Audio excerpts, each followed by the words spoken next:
ராஜி மறுபடியுமே தான் வீட்டுக்கு வரமாட்டேன்னு சொன்னதை கேட்ட முத்துவேலுக்கு கொஞ்சம் சோகமாக தான் இருக்குது. ஆனால் வடிவுக்கோ தான் பொண்ணு ஒரு நல்ல குடும்பத்தில் இருக்கான்னு கொஞ்சம் சந்தோஷமாக தான் இருக்குது. பட் ரெண்டு பேருமே தான் பொண்ணு வீட்டுக்கு வராததுனால வருத்தத்தோட தான் தலை குனிஞ்சு உள்ளே வராங்க. அப்போ இதை பார்த்த சக்திவேலும் மனசுக்குள்ளே எங்கே ராஜி வீட்டுக்கு வந்துடுவாளோன்ற பதட்டம் இருக்கனால முத்துவேல் கிட்ட என்னென்ன ராஜி வீட்டுக்கு வரலையான்னு கேட்க முத்துவேலும் அவள் வரமாட்டேன்னு சொல்லிட்டா. இதுக்கப்புறமா அவளுக்கு அதுதான் குடும்பமா, அவள் அந்த வீட்டில் தான் வாழ போகிறேன்னு சொல்லிட்டான். அதனால் நானும் விட்டுட்டு வந்துட்டேன் அப்படின்னு வேறப்பாவே உள்ளே போக வடிவோ சக்திவேலோட ஒய்ஃப் கிட்ட எனக்கு ஆனால் இப்போ கொஞ்சம் சந்தோஷமாக தான் இருக்குது.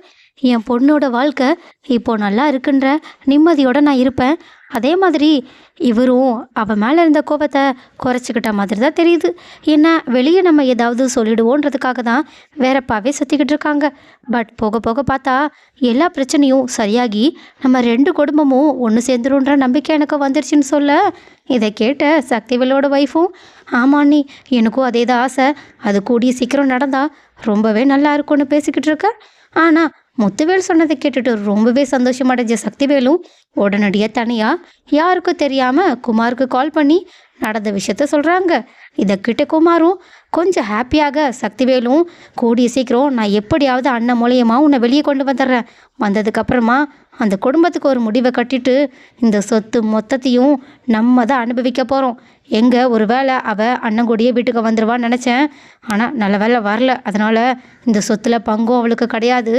ஸோ நீ எதை பற்றியும் கவலைப்படாத, கூடிய சீக்கிரம் உன்னோட லைஃப்பை நான் செட்டில் பண்ணுறேன்.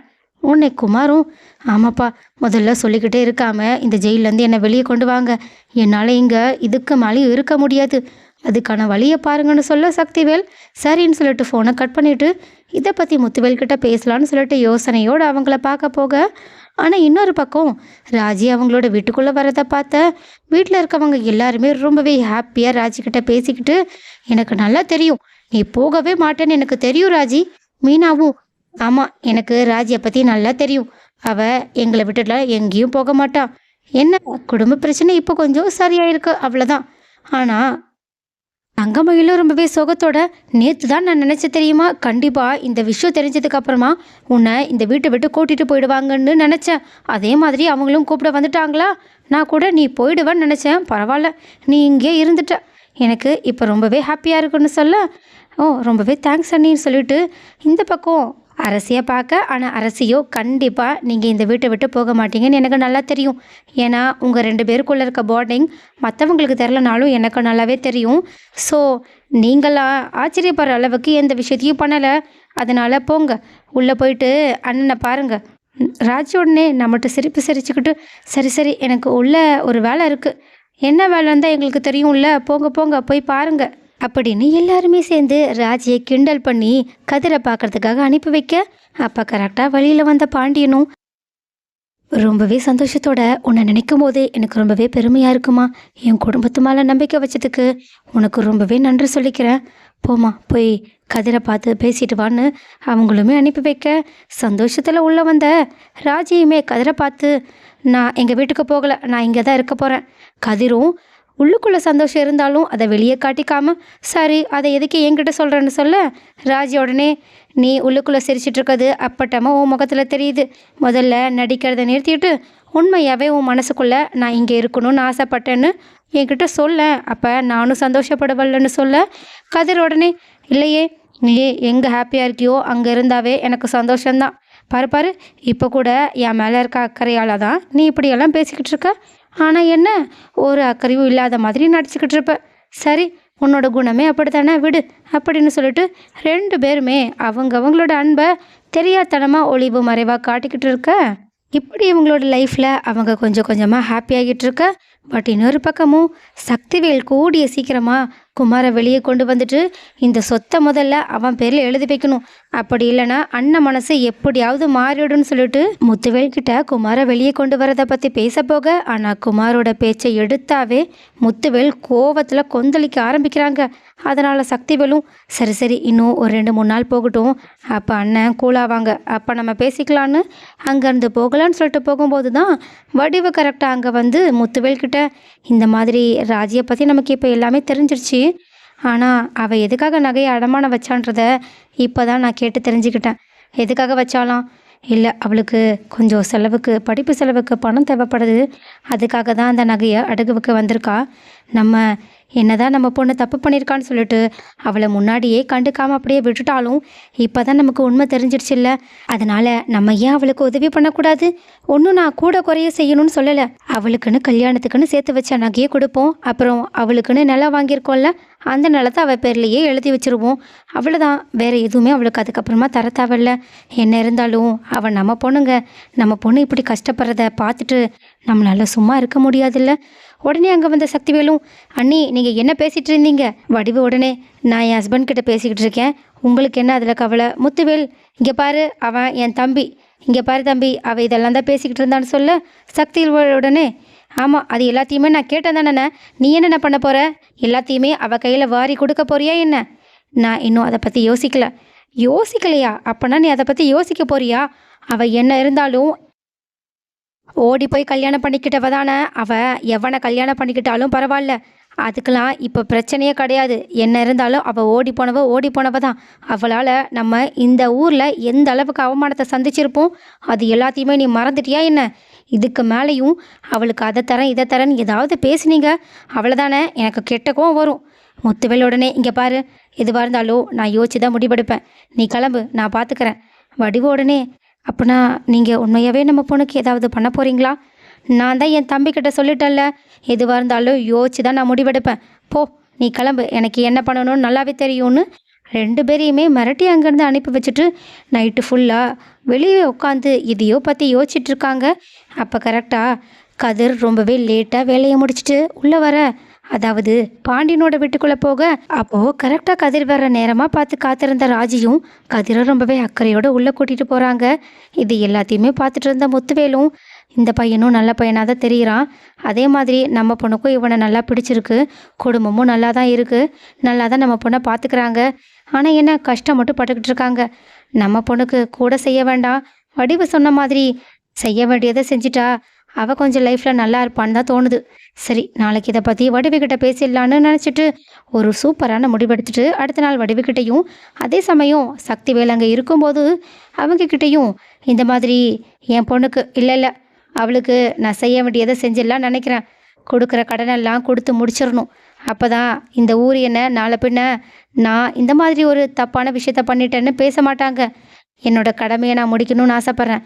வடிவு, நீ சொன்ன மாதிரி அவளுக்குன்னு சேர்த்து வச்ச நகை எல்லாத்தையுமே எடுத்து வை.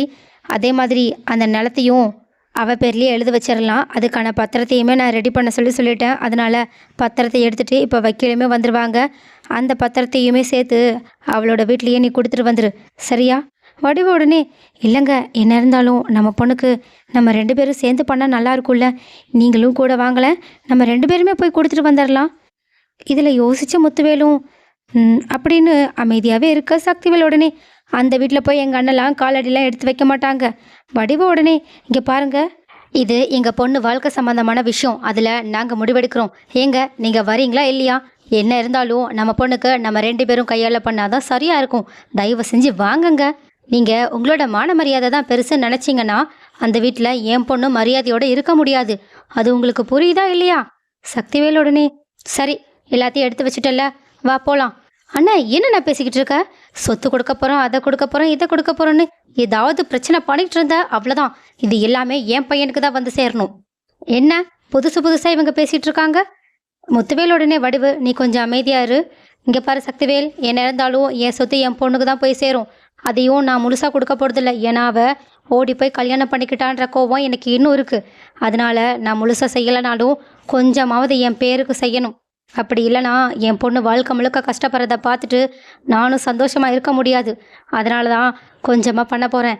நீ இப்படி பேசுறத பார்த்தா ஏதோ சொத்துக்காக நீ என்கிட்ட ரொம்ப உரிமை எடுத்துக்கிற மாதிரி தெரியுது. உன் பையனுக்கு சொத்து தருவேன்னு நீ கனவுல கூட நினைக்காத. நீயும் நானும் தான் இந்த சொத்தை அனுபவிக்க போகிறோம். அடுத்து என் பொண்ணுக்கு கொஞ்சம் கொடுக்க போகிறேன். அதுக்கப்புறம் அந்த சொத்தை என்ன பண்ணணும்னு நான் ஏற்கனவே முடிவு பண்ணி வச்சுட்டேன். ஆனால் ஒன்று மட்டும் சொல்லிக்கிறேன், கண்டிப்பாக என் சொத்தில் ஒரு பைசா கூட அந்த குமாருக்கு கிடையவே கிடையாது. அதுக்கான தகுதியும் அவனுக்கு கிடையாது. வடிவு, கிளம்பலாமா? சரின்னு சொல்லிட்டு வடிவுமே அவங்க கூட போக இது எல்லாத்தையுமே பார்த்த சக்திவேலும் இதுக்கு மேலேயே நம்ம அமைதியாக இருக்கக்கூடாது, என் அண்ணனுக்கு நான் யாருன்னதை நிரூபிச்சாகணும்னு அவங்களோட சுயரூபத்தை இப்போ தான் கொஞ்சம் கொஞ்சமாக காட்ட ஆரம்பிக்கிறாங்க. ஆனால் இது தெரியாத முத்துவேலும் வடிவோட பாண்டியனோட வீட்டுக்கு போக இதை பார்த்துட்டு பாண்டியனும் அவங்களோட குடும்பத்தில் இருக்கவங்களும் கொஞ்சம் அதிர்ச்சியில் தான் இருக்காங்க. ஆனால் போன முத்துவேல் ராஜிக்கிட்ட உனக்கானதை உங்ககிட்ட கொடுக்க தான் வந்தேன்னு சொல்லிட்டு அந்த நகையையும் பத்திரத்தையும் ராஜி கையில் கொடுக்க, ஆனால் அதை பார்த்த ராஜியும் எனக்கு இது எதுவுமே வேண்டாம்ப்பா, எனக்கு கதிர் இருக்கான், அவன் எனக்கு என்ன பண்ணணுமோ அதை பார்த்து பண்ணிப்பான், அதனால இதெல்லாம் நீங்கள் எடுத்துகிட்டு போகலாம். வடிவ உடனே இங்கே பாரு, அந்த பையனே ரொம்பவே கஷ்டப்பட்டுட்டு இருக்கான், காலேஜ் படிப்பை கூட முடிக்காததுனால அவன் இப்போது உன்னை காப்பாற்றுறதுக்காக எவ்வளோ வேலை செஞ்சிட்டு இருக்கான்னு உனக்கு நல்லாவே தெரியும்ல.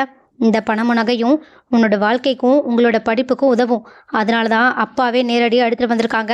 இதை நீங்கள் வேண்டான்னு மட்டும் சொல்லக்கூடாது.